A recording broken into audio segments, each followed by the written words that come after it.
A live de hoje é uma live... Eu nem sei se vai ter psicólogo aqui que acha que frustrar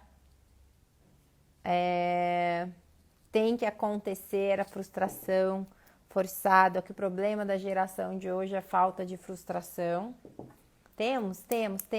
Se tiver, ótimo, porque esse é o intuito.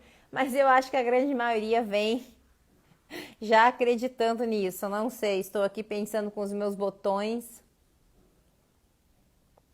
E já estou achando que quem vem para esta live já acredita que o problema de hoje, da geração de hoje, não é a falta de frustração. Mas primeiro eu quero saber se tem gente nova aqui, se tem gente que veio realmente para ver o que eu falo sobre psicologia. Psicologia não, né? Neurociência do desenvolvimento, infância e adolescência. Quem está aqui, me digam que querem saber se é importante frustrar crianças e adolescentes. Ah, Lelê, sou psicóloga, mas sem preconceito. Lelê, você não é minha aluna ainda? Vamos lá. Temos psicólogos aqui. Essa é uma live, sim, gente, que eu tô fazendo mais para psicólogos, porque tá tendo muito vucu-vucu aí nas últimas semanas. Não é a primeira vez que acontece isso, né? Muitas vezes, isso na verdade acontece muitas vezes, de psicólogos divulgarem vídeos, posts, enfim, falando que o problema da infância e adolescência de hoje, dos casos de depressão de hoje, é que os pais não estão deixando as crianças se frustrarem, é que os pais estão amando em excesso as crianças, né? Ou que os pais estão dormindo porque tem cama compartilhada, porque chamam os filhos de príncipe, porque, enfim. E aí eu vou falar um pouco sobre a perspectiva da neurociência sobre isso, tá? E hoje a gente vai conversar um pouquinho sobre isso. Eu tenho tempo marcado, eu posso ficar só até às 6, tá? Desde que conheci a disciplina positiva, tenho a minha opinião. Não sou psicóloga, vim porque trabalho com crianças. Sou psicólogo, mas sem preconceito, tá? E assim, queria começar mandem essa live para as pessoas que vocês acham que não podem perder. E eu quero começar essa live de hoje falando o seguinte. A gente tem aí no campo, né, da psicologia, inclusive hoje ainda, muitos estudos que não são estudos de neurociência, que corroboram com essa ideia, né, de que é preciso frustrar uma criança ou um adolescente para que ele consiga se desenvolver. E eu queria começar a gente falando sobre isso, porque eu acho muito, muito difícil a gente ser assertivo hoje, falando de psicologia, de infância e de adolescência, sem falar de neurociência. Para mim é uma coisa assim, implausível, não dá para acontecer, porque a gente precisa entender o efeito dentro da mente da pessoa e o desenvolvimento dessa mente para a gente conseguir dizer alguma coisa, né? Então, a gente precisa entender um pouco dessa perspectiva. E também, hoje eu vou ver se eu vou conseguir, mas eu quero dar alguns exemplos, porque eu acho que também o grande problema do que a gente está tendo nas redes sociais é que a gente tem uns exemplos esquisitérrimos. E a minha grande preocupação é que se a gente pega uma população, um pessoal com filtro, porque o ser humano tem filtro, né, gente? Então, você pega uma pessoa, pais, mães, psicólogos, que digam para ele que ele tem que castigar, ele vai interpretar esses comentários que as pessoas falam desse jeito. E a gente está fazendo muito mal para o mundo, para as crianças e para todo mundo, para os adolescentes, a gente continuar permitindo que algumas coisas que a gente fala como profissional da área de saúde sejam interpretadas dessa maneira. Essa é a minha grande preocupação, tá? O mundo não é nada maternal. O mundo não é nada maternal, a Célia escreveu. Quando não há frustração em casa, eles vão se sentir atropelados lá fora. Quem disse isso foi o Wesley esses dias, né? Sou pedagoga, mãe da Milena, adoro te ouvir. Bom, frustração são inevitáveis. Só não devemos forçá-las. A vida já tem seus desafios e paradigmas. Sou estudante de psicologia e meu objetivo é trabalhar com crianças. Não acredito que seja necessário frustrar de propósito. E isso já vai acontecer naturalmente na vida. Tá, então vamos escrevendo aqui o que vocês acham, que a minha ideia é realmente conseguir trazer essa perspectiva mais neural, mais mental para todo mundo que a gente puder, principalmente psicólogos que tratam e que falam nas redes sociais, tá? Bom, lá no PNP, que é o meu programa, tem uma aula sobre só infância e ainda vai ter uma sobre adolescência, de 3 horas de aula. Eu sempre falo sobre infância em todas as aulas. E por que eu estou dizendo isso? A gente tem 1 hora de live, é uma pincelada em alguns estudos para que vocês construam um pensamento junto comigo, tá? E que tipo de pensamento que eu quero que vocês construam junto comigo? A gente vai ter que ir lendo alguns estudos, eu não sei se eu vou conseguir passar todos, eu selecionei acho que demais, acho que fui muito ambiciosa aqui na minha seleção. E aí a cada estudo a gente vai falar um pouco de exemplos da vida real, tá? Que exemplos da vida real? O que eu estou querendo dizer? O que eu estou querendo dizer é que muitas vezes quando a gente tem profissionais da psicologia falando sobre infância e adolescência, educação, eles estão colocando no mesmo pacote, muitas vezes na mesma fala, a seguinte questão. O problema da saúde mental, do grande índice de depressão, ansiedade, toque, enfim, da adolescência, da geração de crianças e adolescentes de hoje, é que essas crianças não estão sendo frustradas o suficiente. É que essas crianças têm cama compartilhada até 12 anos de idade. O problema é que essas crianças e adolescentes, quando fazem uma prova, têm medo de fazer a prova, o pai vai lá e liga e fala, meu filho está com medo de fazer a prova. O problema dessas falas, primeiro, é que essa fala, uma coisa não tem nada a ver com a outra. Então, colocando tudo dentro do mesmo pacote, como se uma coisa levasse a outra. Como se cama compartilhada levasse a um medo de fazer uma prova. Como se cama compartilhada levasse a depressão, como se o medo de fazer uma prova levasse a pessoa também a desenvolver, a proteção do medo de fazer a prova levasse a pessoa a desenvolver depressão. E quando a gente começa a estudar funcionamento do cérebro, a gente não pode ter essa afirmação, primeira coisa, né? Porque toda parte do desenvolvimento de uma psicopatologia, ele é multifatorial. Tem muitas coisas, inclusive o ambiente, tá? Então eu quero falar um pouquinho, construir um pouco esse processo com vocês assim. As crianças frustradas são mais felizes quando adultas, Fran? Eu posso começar respondendo essa pergunta. Não. Não são. Não são que as evidências nos dizem, tá? E aí eu quero vamos começar falando de frustração e frustração forçada, tá? Vamos começar por aí? E aí depois eu vou trazer alguns estudos aqui para vocês. O que é essa questão das pessoas falarem que nós precisamos frustrar os filhos? Que é a frustração... O que é uma frustração forçada? Que pela neurociência faz mal ao sistema nervoso. Frustração forçada, gente, é um estresse forçado. Então imaginem vocês na vida adulta, vamos imaginar vocês na vida adulta que é mais fácil? Imagina a gente aqui na vida adulta, vivendo nossa vida, tendo que cumprir os horários de trabalho. Quem é que gosta de cumprir horários de trabalho? Ninguém. Quem gosta, gente, parabéns. Eu gostaria de gostar, mas eu não gosto, né?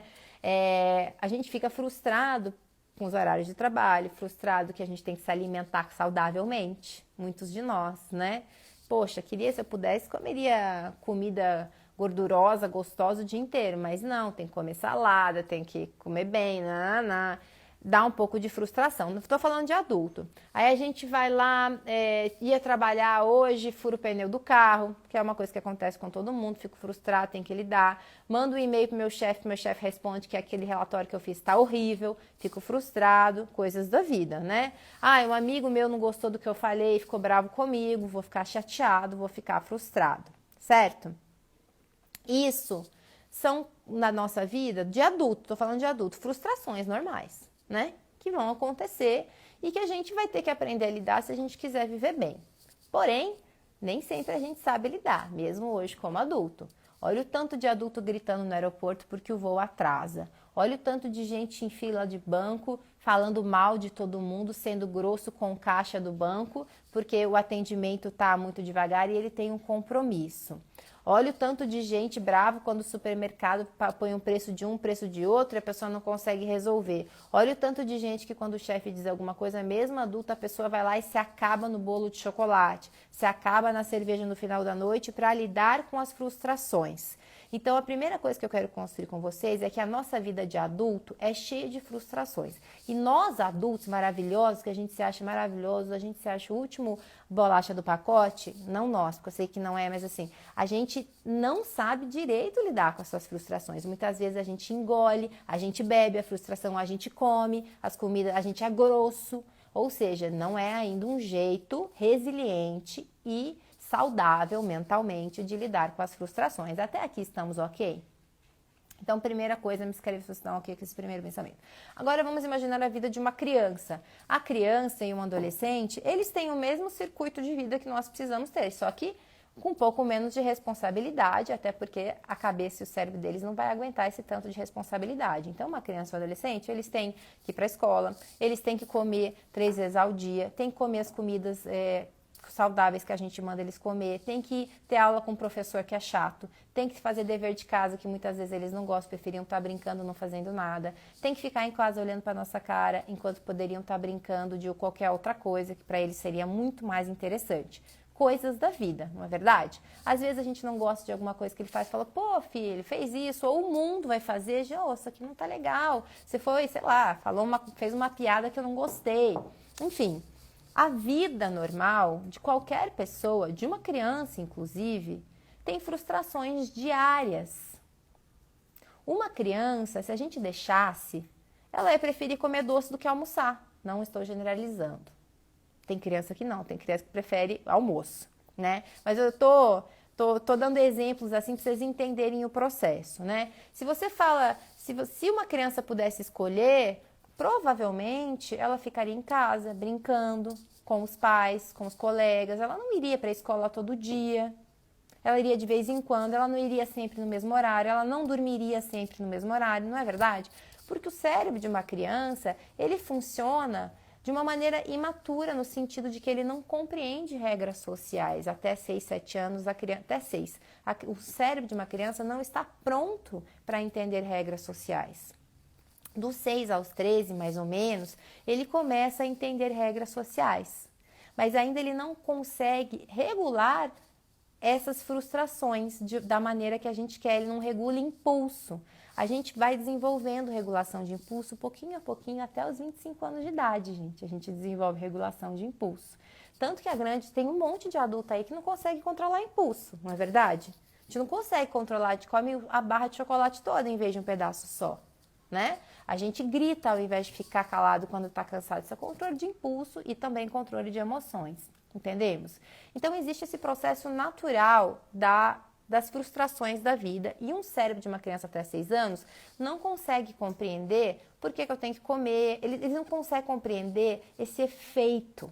Nossa, se eu não comer, eu vou ficar desnutrido, se eu ficar desnutrido, eu vou morrer. Eles não conseguem compreender.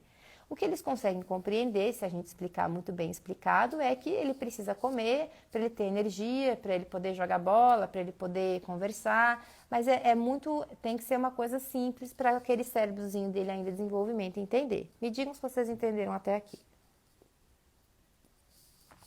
Tá? Então, isso são frustrações naturais que a vida nos traz. E essas frustrações, sim, são importantes da gente vivenciar. Tanto criança, quanto adolescente, quanto adulto. As naturais. Porém, entretanto e todavia, quando uma criança e um adolescente e um adulto também vivenciam... Então, primeiro só essas são as naturais, entendem? Então, quando uma criança vivencia uma frustração, tenho que ir para a escola e não quero. Tenho que comer brócolis e não quero. Tenho que fazer uma prova e estou com medo de fazer essa prova. E vou ter que fazer a prova mesmo assim, que foram os exemplos que deram, né? E nesse processo, a criança tem uma explosão emocional, porque ela terá uma explosão emocional, e um adolescente também terá, porque eles ainda não têm uma capacidade mental de regular na totalidade as suas emoções. A gente tem 2 opções mentais. Ou ela vai aprender a regular, eu me frustrei, eu tenho medo, eu tenho alguma coisa, eu não queria fazer alguma coisa e tenho que fazer.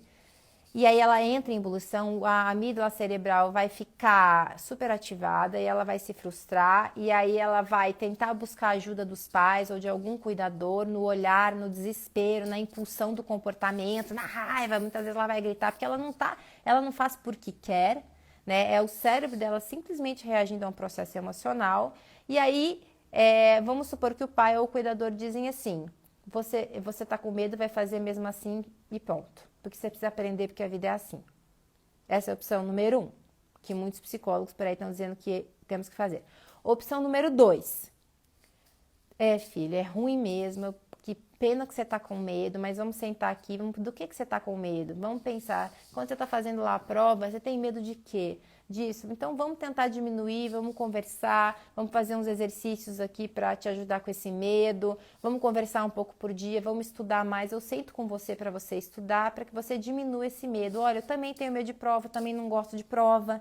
Prova dá medo na grande maioria das pessoas, é natural, mas vamos lá, o que importa é você fazer o seu melhor, você vai estudar, você vai fazer do jeito que você puder, a gente vai tentar fazer.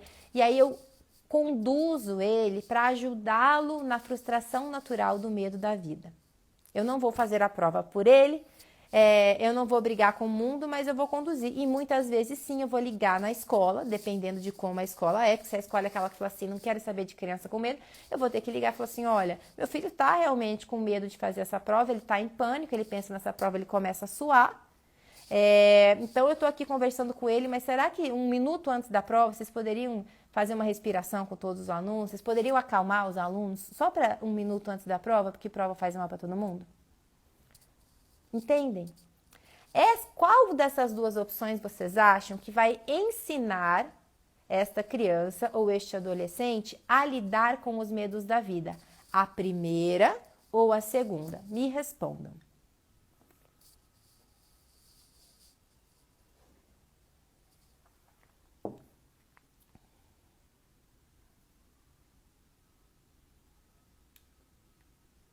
Me respondam.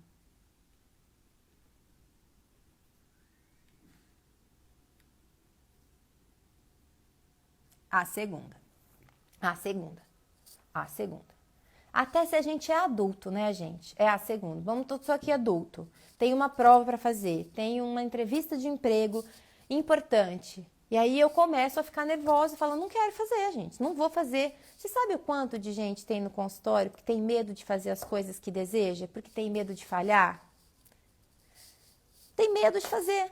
E aí eu posso ou ajudar essa pessoa no processo dela fazer, ou falar assim, minha filha, a vida é assim mesmo. Você acha que eu não tenho medo? Vou lá e faço. Por que você não faz? A segunda. Ótimo, então tá respondido. Eu posso terminar esta live aqui.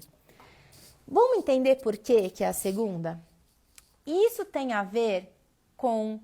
O que isso tem a ver com eu amar a pessoa, o filho que eu estou ajudando? O que isso tem a ver com eu falar, filho, você é lindo, maravilhoso, eu te amo. Às vezes você faz coisas que eu não gosto, mas eu te amo mesmo assim. Porque todo mundo faz coisa que a gente não gosta, inclusive a gente mesmo. O que o afeto tem a ver com a capacidade da criança em lidar, ou do adolescente em lidar com as dificuldades da vida? Tem a ver. Sabe qual que é? Quanto mais afeto, mais eu consigo encaminhar a criança com segurança para lidar com as dificuldades da vida. Por que eu estou dizendo isso? Vamos para alguns estudos aqui.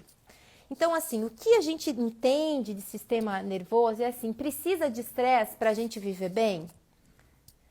Se eu vivesse numa vida sem estresse nenhum, primeiro que eu acho impossível a gente viver numa vida sem estresse nenhum.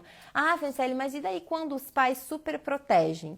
Quando os pais falam, não, filho, não precisa fazer a prova. Quando os pais falam assim, não, filho, pode comer só chocolate o dia inteiro, não precisa comer legume nenhum. Não, filho, você tá bravo. Quando os pais super protegem, quer dizer, quando eles não deixam a criança nem ter que pensar sobre o funcionamento dela nessa vida normal, né? Ou seja, eles vão tira da prova. Primeiro que eu não sei nem se isso é possível na sua totalidade, eu acho que não, né? Mas isso, gente, a gente nem chama de uma paternidade ok, a gente chama de distanciamento e negligência, né? Porque você imagina assim, se eu só deixo meu filho comer doce, o que quer? E hambúrguer. Se eu deixo meu filho não estudar nunca, não ir para a escola, a gente é obrigada a enviar a criança para a escola. Se eu não converso com ele, se eu não estou próximo para ele e não acolho ele nos medos, eu estou sendo negligente. Isso é o que a gente chama de negligência. Também não é ideal. Entendem? Mas existe uma diferença muito grande entre eu amá-lo e orientá-lo, porque é os dois. Eu amo, eu posto foto na internet quanto eu quiser, porque o filho é meu, posto, é amor. Eu falo, você é maravilhoso, sim, porque isso constrói, sim, estima. Mas quando ele tem medo, quando ele tem dificuldades, eu acolho, eu entendo. Eu entendo que uma criança vai ficar furiosa porque ela está brincando e tem que tomar banho. Poxa, a gente às vezes está numa festa, tem que ir embora porque amanhã tem que trabalhar, você vai feliz? Não, só que você já é um adulto, entendem? Tem gente que não vai, que fica na festa, que fica lá e amanhã trabalha mal. Pensa um cérebro de uma criança. Então a questão é como que eu entendo que existem as limitações da vida. Eu não vou obrigar. Eu não vou falar assim, agora vai ficar pior ainda, vai ficar de castigo só para aprender a não chorar quando tiver prova, porque isso vai piorar a aprendizagem deste cérebro a lidar com os estressores. Ou ele vai engolir, e isso sim está muito relacionado ao desenvolvimento de doenças mentais, a repressão dos estados emocionais, ou ele vai evitar.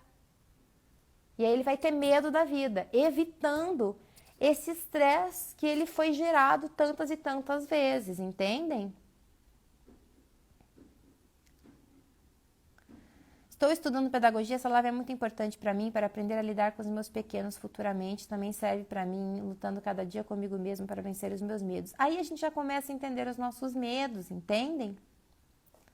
E aí eu quero agora começar a mostrar para vocês algumas coisas aqui. Eu não sei se eu vou conseguir mostrar tudo, gente, mas eu espero que sim. O primeiro estudo que eu gostaria de mostrar aqui para vocês, que é um estudo bem valioso, é esse daqui. Esse é um estudo que se chama Brain Structure is linked to the association between family environment and behavior problems in children in this study. Será que é esse daqui? Esse daqui é um dos estudos agora de 2021 que associou a estrutura do cérebro o meio ambiente, ou seja, o ambiente que ele estava inserido, ao tipo de ambiente socioeconômico, escolar e também a como os pais se comportavam dentro de casa. Esse daqui é só um dos estudos que tem isso daí, tá? O que eles entenderam? Esse daqui é um dos estudos que eu mais gosto porque ele fala um pouco de tudo aqui que eu estou trazendo para vocês. E aí, se vocês olharem, ele tem ali o que eles tentaram medir. Eles tentaram medir se os adolescentes e as crianças que eles fizeram um estudo com 8.756 crianças de 9 a 11 anos, entre pré-adolescência ali, né, indo para pré-adolescência. E eles fizeram ressonância cerebral do cérebro dessas crianças e tentaram entender se existia alguma diferença de estrutura entre crianças que tinham pais que monitoravam o comportamento deles, e eu já vou mostrar o que é esse monitorar, que tinha uma proximidade grande, entre pais que tinham conflitos dentro de casa e entre os que não tinham nada um desses dois, tá? E aí eu quero mostrar para vocês o que esse estudo descobriu. O que descobriu não, né, gente? Porque é só mais um, esse aqui é bem recente, de 2021, e ele descobriu isto daqui. É que eu não consigo fazer zoom, eu faço zoom, dá um zoom da minha cara. Olha que coisa engraçada. O que vocês acham que ele descobriu, tá? Eles acompanharam, foi um estudo longitudinal por 1 ano, essas crianças e adolescentes, e eles descobriram que há algumas áreas do córtex pré-frontal e também áreas da amígdala, que é da parte de emoções, e do hipocampo, elas eram diminuídas, elas não eram tão desenvolvidas nas crianças que tinham pais com conflitos em casa e pais que não faziam monitoramento dos seus filhos. Quer dizer, quanto maior o distanciamento dos seus filhos afetivo, deixa ele viver porque ele tem que aprender a lidar com a vida. E quanto mais conflitos e estresse dentro de casa, mais briga, mais castigo, mais tem que fazer, vai fazer, menos o cérebro dessas crianças e adolescentes se desenvolveu com saúde. E agora eu quero mostrar para vocês Amanhã vai ter Neurocafé com uma das minhas alunas, a gente vai falar sobre desamparo, que é isso que eu tô falando de negligência. Isso daqui são os componentes que foram avaliados. Então, na parte de cima tá ali Family Conflict Score, que são scores que os pesquisadores usam para entender se existe conflito dentro da família. Olha as perguntas que estão associadas, quanto mais respostas positivas, menor desenvolvimento cerebral saudável dessas crianças pré-adolescentes. Então, Family Conflict Score. Nós brigamos muito dentro de casa. Os membros da família quase nunca become open. Family members rarely become. Quase nunca as pessoas ficam bravas, ou seja, esse daí seria o score ao contrário, né? Dentro de casa. As pessoas da minha família algumas vezes ficam bravas e jogam objetos, né, no ar. As pessoas da minha família quase nunca perdem o seu controle. As pessoas da minha família criticam umas às outras, a crítica, né? Tem que fazer, você não é bom. As pessoas da minha família batem umas nas outras às vezes. Se tem alguma coisa que as pessoas da minha família não concordam, é muito difícil que a paz seja estabelecida, ou seja, vai usar aí de castigos e de coisas assim, tá? E aí assim vai. Só para vocês entenderem o que ele está entendendo como conflito.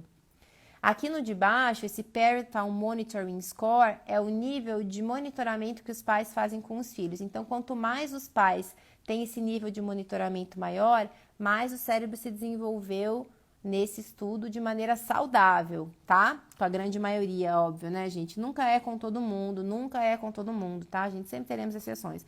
E aí, olha as perguntas de monitoramento. O que eles estão chamando de pais que monitoram? Prestem muita atenção. O que é um pai e uma mãe para este estudo que monitora dentro desse score aqui? Olha a pergunta. Qual é a frequência os seus pais ou guardiões sabem aonde você está? Onde que tá meu filho? Tá na escola, tá na casa do amigo, que amigo é esse, né? Meio básico da vida que a gente precisa saber. Qual é a frequência os seus pais sabem com quem você está quando você não está na escola? Se você está em casa quando seus pais não estão, com qual frequência você conversa com eles? Se você está em casa e os seus pais não estão, com qual... cadê? Essa aqui já foi. How often do you talk to your mom and dad or guardians about... Com qual frequência você fala com seu pai ou com sua mãe ou seus guardiões sobre os seus planos para próximo dia, os planos para hoje, como as coisas que vão acontecer na escola? Ou seja, esse questionário de monitoramento, o que ele está olhando? Simplesmente acompanhar a criança, né, gente? Filho, o que você vai fazer hoje? Como é que tá a escola? O que você pensa? Tem medo? Não tem? Como é que vai ser hoje? Você vai com quem? Vamos aonde? Diferente de conflitos. Então, ele deixa muito clara a diferença de uma parentalidade conflituosa e de uma parentalidade que monitora. Vocês entendem? E aí a gente tem ali que quanto mais monitoramento, mais saudável o cérebro dessas crianças estava se mostrando, e quanto menor o monitoramento, menos saudável. E obviamente a gente tem, são muitos estudos de neurociência falando de conflitos dentro de casa e de crianças que são maltratadas ou com uma parentalidade mais rígida, no sentido de castigo, no sentido de deixar chorando sozinho, deixar a criança sofrer sozinha.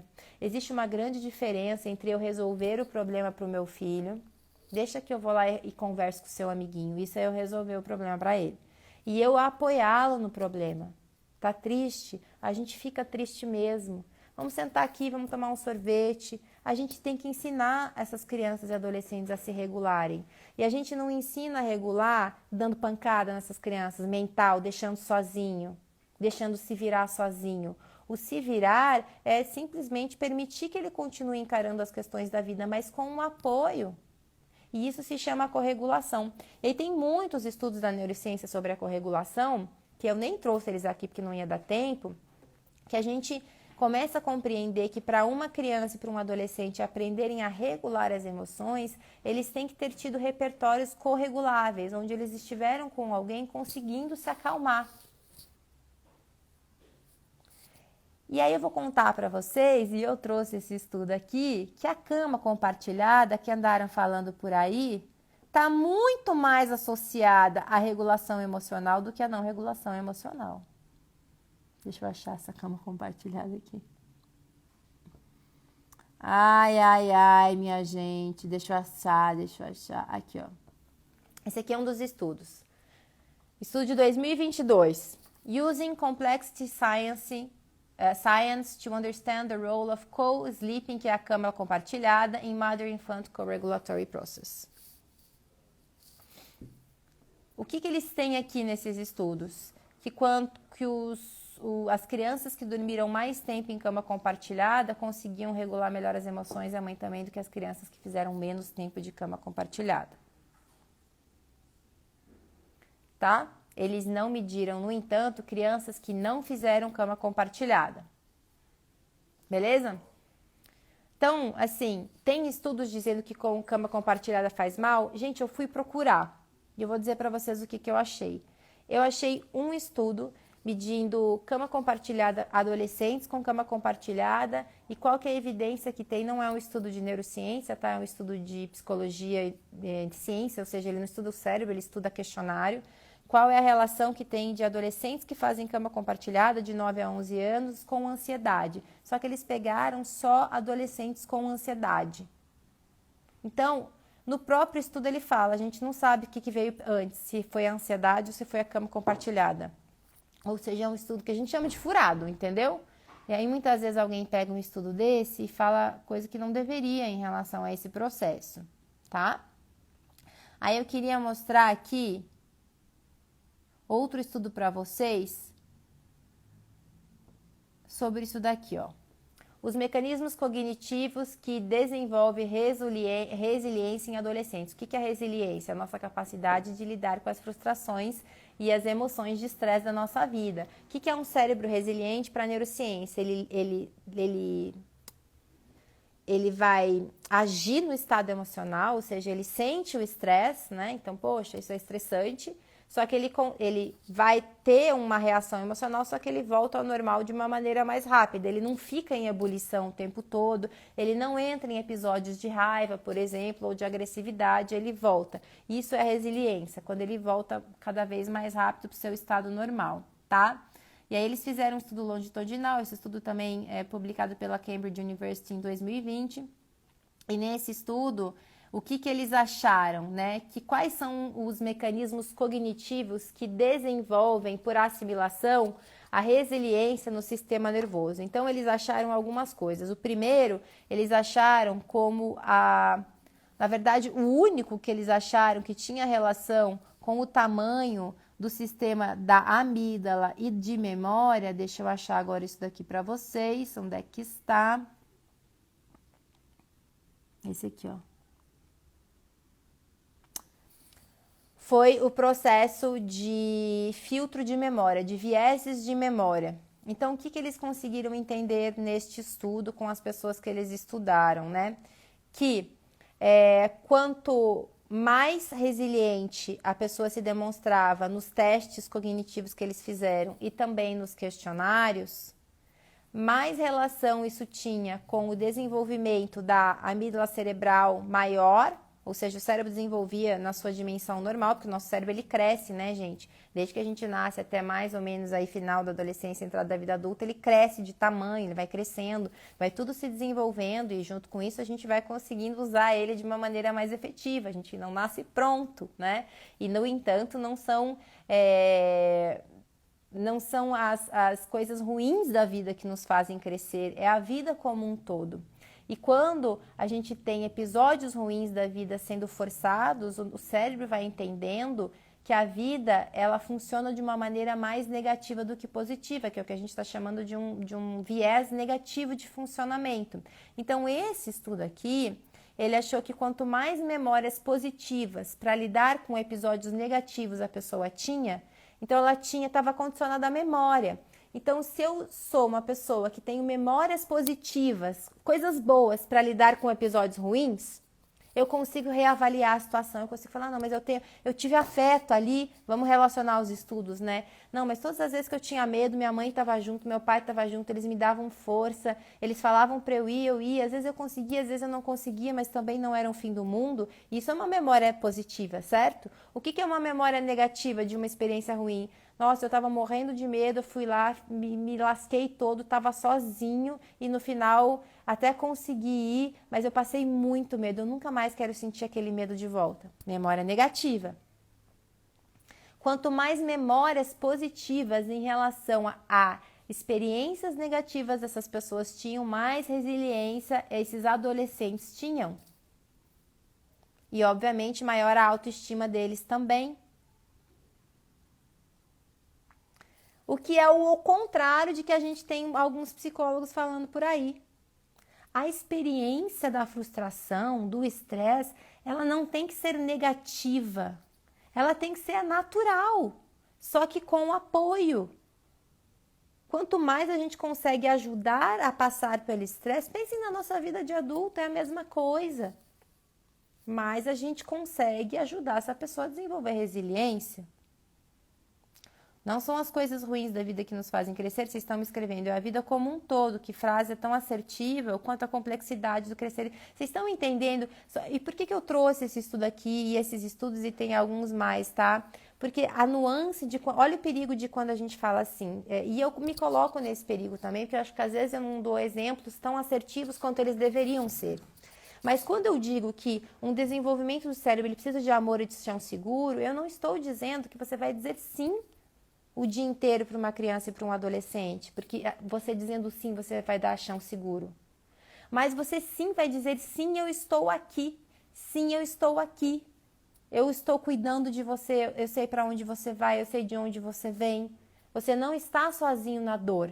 Ela existe, o estresse existe. Mas você não está sozinho no seu processo de dor. E isso não tem nada a ver com eu amar o meu filho, postar foto nas redes sociais e fazer cama compartilhada. Entenderam? Vocês estão entendendo? Deixa eu ver o que vocês me escreveram agora, porque vocês me escreveram um montão de coisa aqui. Minha filha tem ansiedade, com 8 anos, ela não consegue se acalmar e acaba fazendo o número 2 na roupa, onde quer que ela esteja. Ela fala assim, mãe, hoje a ansiedade, ela precisa de tratamento psicológico, porque isso já é uma ansiedade patológica, isso é um pânico, tá? 8 anos é pânico, tá desregulado o sisteminha nervoso dela. Tem técnicas que podem ajudá-la, tá? E pode ser trauma também. Nos piores dos casos, é menos pior a indiferença do que esses conflitos em casa? Ótima pergunta. Franciele, o que é melhor? A indiferença? O que é indiferença? Compra um presente para a criança e não ajuda ela na prova. Entendeu? Tanto faz como tanto fez. Ou o conflito, brigar para a criança fazer. Nenhum dos dois. A indiferença a gente chama de desamparo aprendido. Eu já postei várias coisas sobre isso ali eu dou aula sobre isso também. Ela causa a mesma sensação de não conseguir regular a emoção, porque a memória que a criança e o adolescente vai ter é que ela sempre está sozinha para lidar. Então, não necessariamente ela vai aprender a lidar bem com os processos de emoção. E o conflito causa toxicidade, né? A gente tem muitos estudos evidenciando o estresse e o conflito dentro de casa com uma alta toxicidade no sistema nervoso, um alto nível de cortisol, de maneira tóxica, que a criança e o adolescente passam a vida toda, inclusive a vida adulta, sem conseguir se regular. Porque o cérebro não aprende, entende? Então, o estresse demais, o conflito demais, ele está muito relacionado a muitas doenças mentais, sim. Ah, Franciele, é só isso? Não, gente, é multifatorial. Né? Muitas vezes a pessoa tem uma escola super bacana, ela tem avó super bacana, talvez ela consiga aprender, nesse caso, com o ambiente.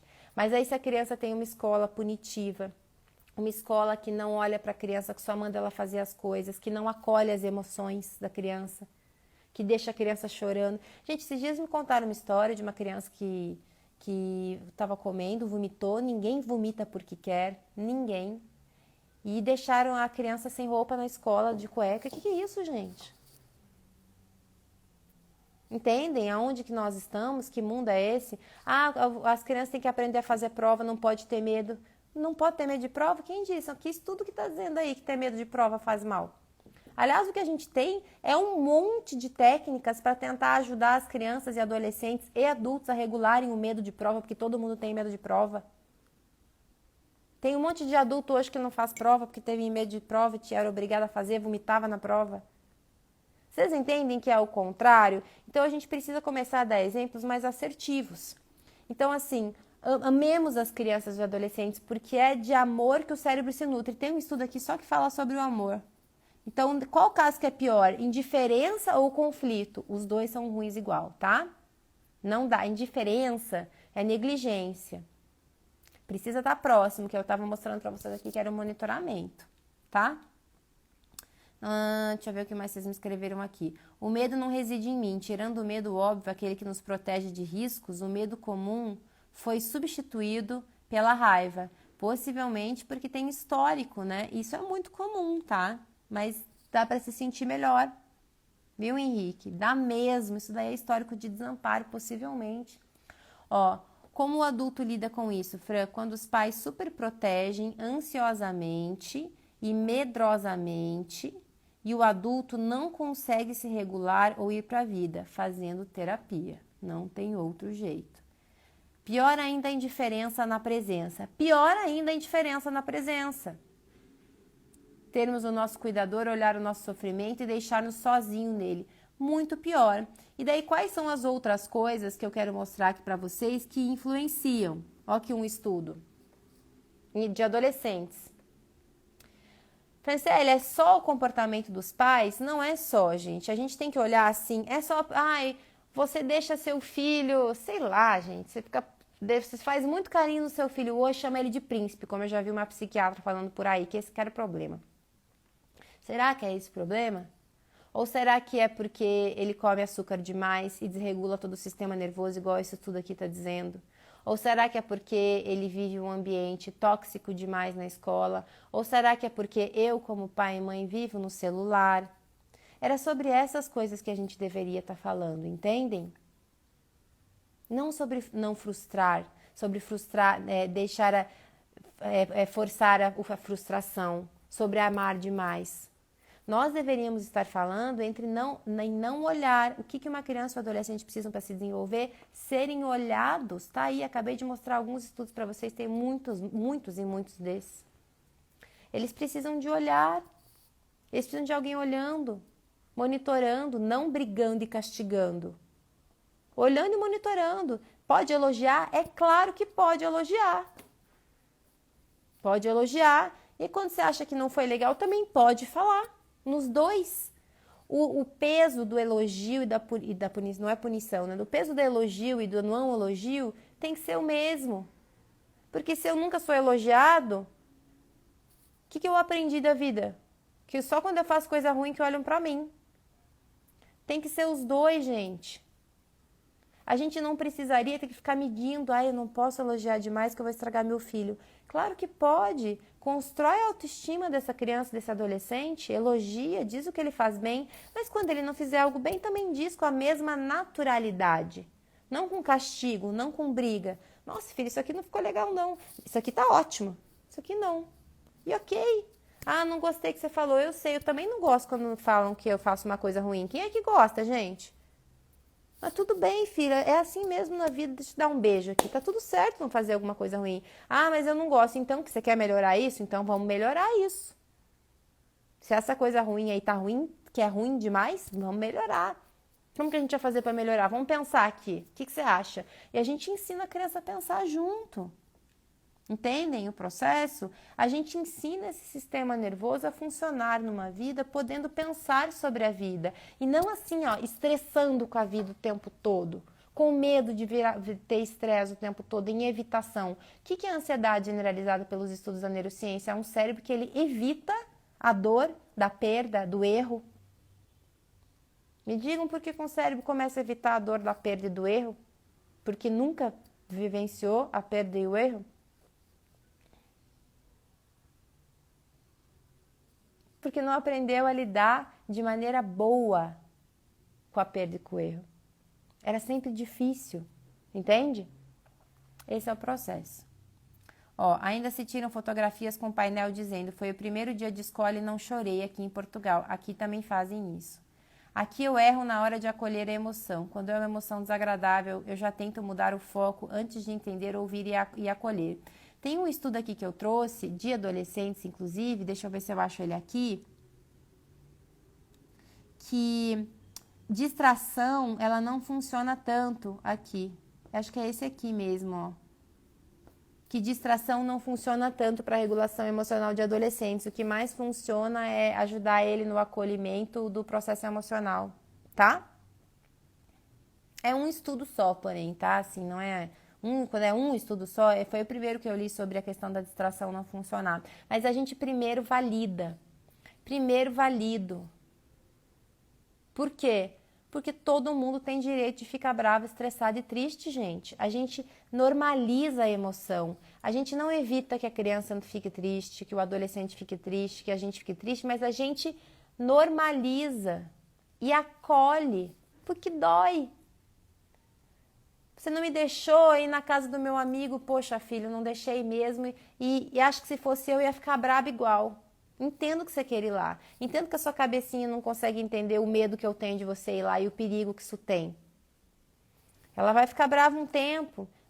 Quer que eu fique com você? Não quero, tudo bem. Mas eu não preciso gritar, não preciso brigar, não preciso castigar. Eu posso depois conversar, explicar. Quantas vezes, Franciele, a gente tem que explicar? Gente, quantas vezes, quem de vocês aqui sabe que a gente tem que comer saudável e que tem que comer menos calorias do que gasta para emagrecer e para viver bem, com um corpo bom? Quem sabe sobre isso? E quem consegue fazer? Então, quantas vezes precisa repetir? Quantas precisar? Se a gente aprendesse assim, né, tão fácil, não é fácil, a gente precisa de repetição, uma criança mais ainda, um adolescente mais ainda, só que com memórias positivas desse processo, e não com memórias negativas, entendem? Então a gente, é um cuidado que nós temos que ter, porque senão daqui a pouco a gente continua perpetuando maltratar crianças e adolescentes, deixar de castigo, ser grosso, ser rígido, não acolher, pelo simples fato de que a gente precisa constituir uma nação de cérebro forte, sem doença mental. Não tem nada a ver o desenvolvimento de doença mental com isso, aliás, é o contrário. Eu vou mostrar aqui para vocês, inclusive, deixa eu ver se eu trouxe esse estudo de depressão. Lá no PNP, eu falo muito sobre isso, sabe? Muito, muito mesmo. Tem vários e vários estudos. Ó, esse daqui é um estudo sobre teoria do apego e, obviamente, vocês não vão conseguir enxergar, mas esse é um quadrinho que fala sobre as diferentes manejos parentais de apego, que é uma teoria específica, correlacionados com o desenvolvimento do cérebro perante situações de estresse e ansiedade. E o que a gente tem aí nesse estudo, que é um estudo bem parrudo e só é um dos também, é que quanto mais o pai e a mãe têm um relacionamento de nutrir afeto, de estar próximo da criança, de não trazer ansiedade para a criança, de trazer tranquilidade dentro de casa, de trazer resoluções tranquilas para os problemas, de conversar, de acolher, de deixar que a criança sinta sim, vai sentir tristeza, sente, mas acolhe, está junto. Quanto mais esse comportamento acontece, que é o que eles chamam de apego seguro, mais a criança regula a emoção de maneira saudável e menos ela desenvolve possibilidade de transtornos mentais. Ah, Franciele, mas daí eu tenho... Agora vamos conversar aqui. Daí, então, é só isso que eu preciso? Não. Eu posso ser um pai mais maravilhoso do mundo e uma mãe, mas uma escola horrorosa que só pune. E a partir dos 13 anos, a escola modula mais o cérebro do que dentro de casa. Só come açúcar. Muito Coca-Cola, essa criança vai intoxicar. Sono, não dorme bastante. Mas aí a gente também olha, se eu for um pai que nutre, que afeta, eu possivelmente vou cuidar também né, e vou ensinar a se alimentar bem, a dormir bem. Vou olhar para a escola que ele estuda. Então a gente precisa entender que é um todo.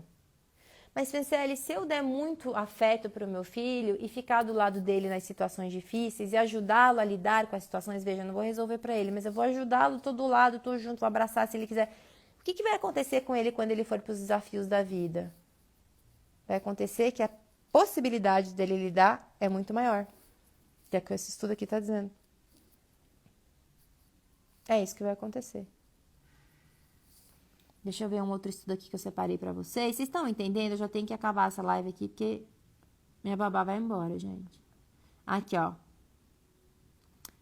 Esse é um estudo, Heart Parenting and Child Brain Morphology, a Population-Based Study. O que é isso? Eles mediram, também é um estudo bem novo, o comportamento que não é nem de maus tratos, porque maus tratos está óbvio que maus trato, castigo e bater e conflito dentro de casa faz mal para o sistema nervoso, tá óbvio, tá? Tem muitos estudos sobre isso.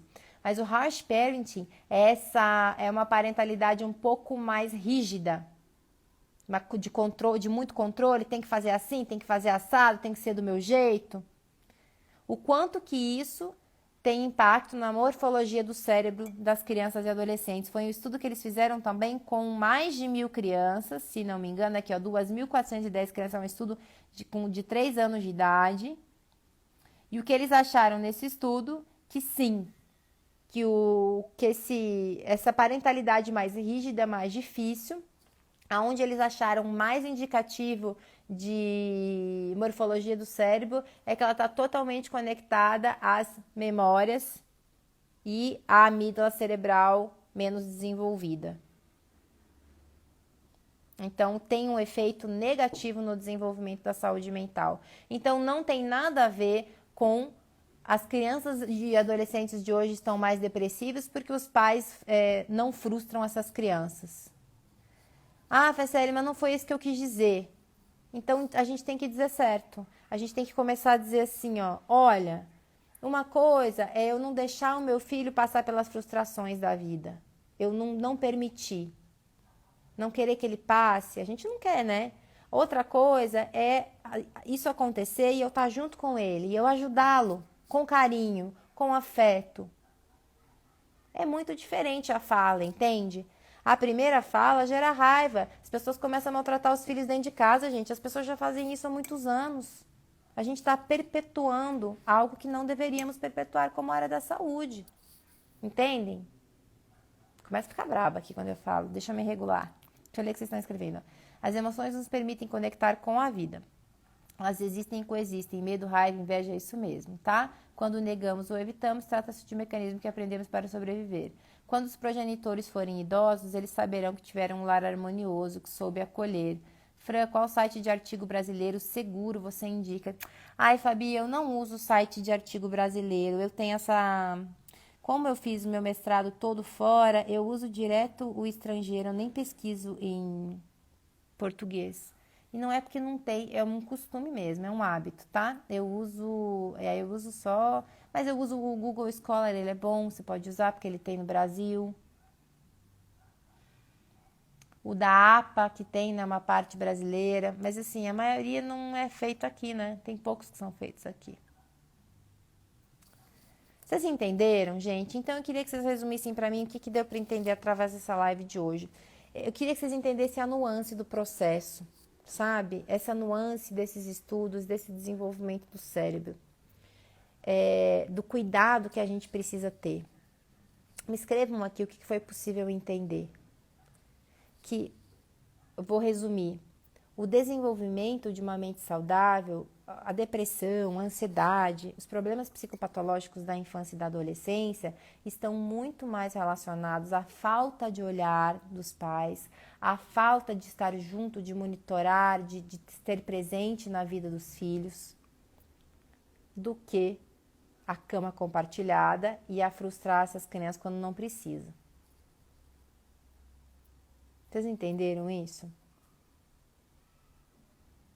Isso é processo de neurociência. Porém, isso não quer dizer que eu preciso evitar. Então, por exemplo, meu filho vai para a escola, esse final de semana mesmo aconteceu isso. Vou dar um exemplo bem, a gente viajou e meu filho queria voltar, porque ele tinha um compromisso que ele gostaria de ir. Ele é uma criança, ele tem 7 anos. E era importante para ele esse compromisso.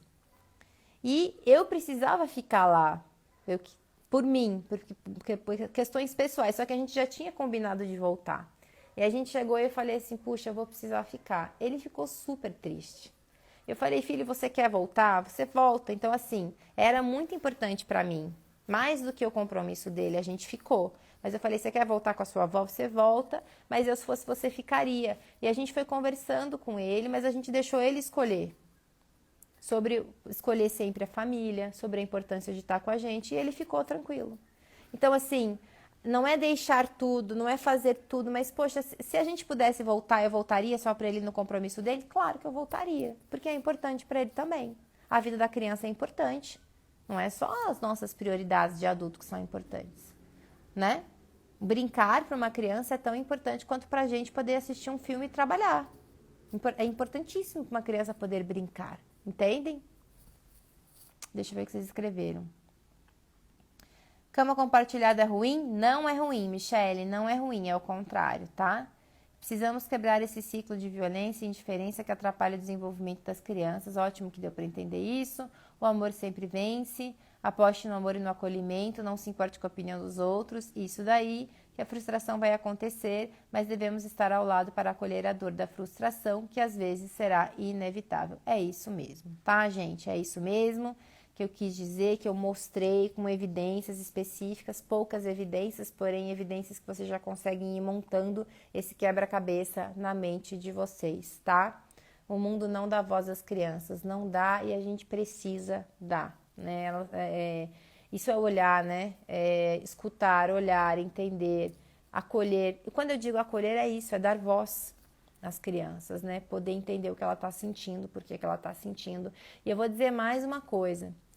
Se o problema tivesse sido falta de frustração, vocês não acham que a geração da gente hoje de adultos e os idosos de hoje não teriam que estar bem? Porque a gente foi super frustrado. Meus pais, que têm mais ou menos 70 anos, super frustrados, né? Era só frustração. Os pais... E tá todo mundo doente. O índice de depressão e ansiedade no idosos é gigantesco. Ou seja, será que o problema é por causa disso? É só pensar um pouco racional, né, gente? Que a gente chega à conclusão que não é. Entendem? Então, todo mundo está adoecido. A gente precisa começar a olhar para as coisas com menos viés mental, porque falar, infelizmente, muita gente está falando isso de criança porque vende. Infelizmente, muita gente quer ouvir isso, né? Para não se sentir culpado. Certo, gente? Então, sou o resultado de uma criação tóxica e falta de amparo. Tenho ansiedade, depressão, pânico em várias situações, baixíssima autoestima e compulsão alimentar. Está aí, né? Eles aprenderam a esconder a frustração e querem continuar escondendo. É isso mesmo. Então, se a gente quer um mundo melhor, a gente precisa começar, acho que dar um pouco mais de clareza nas coisas que a gente está falando, usar da ciência para explicar. E não falar para ter um efeito manada. Se o post do psicólogo que você está seguindo gera raiva, não siga mais. Porque a gente que é da área de saúde, a gente tem que entender. Eu fiz um post para falar sobre isso, eu comecei a ver os comentários das pessoas, é isso mesmo, eu apaguei. Porque como é que eu vou mudar o comportamento humano gerando raiva e segregando as pessoas entre aqueles que acreditam na frustração e aqueles que não acreditam? Esse não é o caminho, gente. O caminho é a gente conseguir pensar direito, usar da ciência para isso. Não para gerar raiva e segregar. Entendem? Então, se o post gera raiva, essas pessoas começam a falar, talvez não seja o melhor caminho. Pelo menos para mim não é. Essa é a minha opção. A minha opção das minhas redes sociais. Até por isso que eu não sou tão bombada nas redes sociais. Porque para mim a melhor opção eu não posso fazer com que o meu conteúdo gere raiva, por exemplo, no psicólogo que acredita em frustração e segregar, porque eu não vou mudar o mundo nenhum. Eu só vou reforçar quem já acredita nisso. E aí a gente não muda, né, gente? Então, que a gente possa também ter esse entendimento, que vocês possam aí não segregar e possam explicar.